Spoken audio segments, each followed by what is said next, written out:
Global পয়েন্টের পক্ষ থেকে আপনাদের সবাইকে স্বাগত। মধ্যপ্রাচ্যের পরিস্থিতি নিয়ে নতুন করে আলোচনা শুরু হয়েছে আন্তর্জাতিক অঙ্গনে। সাম্প্রতিক সময়ে ইরানের শীর্ষ পর্যায় থেকে দেওয়া এক বক্তব্য বিশ্ব রাজনীতিতে নতুন করে দৃষ্টি আকর্ষণ করেছে। ইরানের সর্বোচ্চ নেতার উপদেষ্টা আলী শামখানি জানিয়েছেন, যুক্তরাষ্ট্র যদি ইরানের বিরুদ্ধে সরাসরি সামরিক পদক্ষেপে জড়ায় তাহলে এর জবাব হবে আগে কখনো দেখা যায়নি এমন মাত্রার।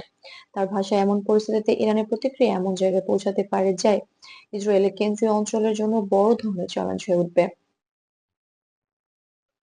ইরানি নেতৃত্বের এ বক্তব্যের পর তেহরান থেকে আরো জানানো হয়েছে দেশটি সম্ভাব্য যে কোনো পরিস্থিতির জন্য প্রস্তুত হয়েছে। একই সঙ্গে ইরানের একাধিক রাজনৈতিক ও নিরাপত্তা সংশ্লিষ্ট কর্মকর্তারা বলেছেন, তাদের অবস্থান মূলত আত্মরক্ষামূলক এবং তারা সংঘাত চায় না। তবে ইরানের ওপর চাপ বাড়লে তারা প্রভাব পুরো অঞ্চলে ছড়িয়ে পড়তে পারে। অন্যদিকে যুক্তরাষ্ট্রের পক্ষ থেকেও কড়া বার্তা এসেছে। মার্কিন প্রেসিডেন্ট ডোনাল্ড ট্রাম্পের বক্তব্যে বলেন, ইরানের সামনে দুটি পথ খোলা রয়েছে।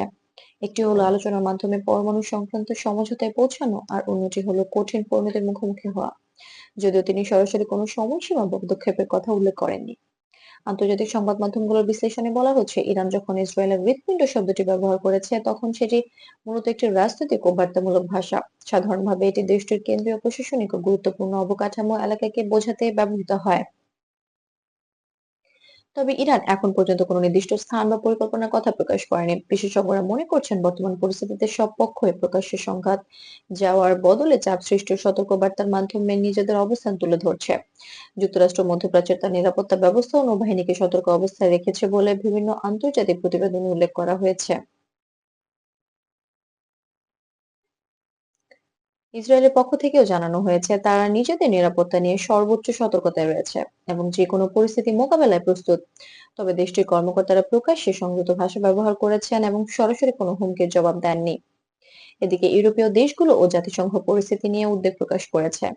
তারা সবাই সংলাপ ও কূটনৈতিক উদ্যোগের উপর জোর দিয়েছে যাতে পরিস্থিতি আরো জটিল দিকে না যায়। বিশ্লেষকদের মতে, এই অঞ্চলে বড় ধরনের অস্থিরতা তৈরি হলে এর প্রভাব শুধু মধ্যপ্রাচ্যে সীমাবদ্ধ থাকবে না, বরং বৈশ্বিক রাজনীতি ও অর্থনীতিতেও প্রভাব ফেলতে পারে।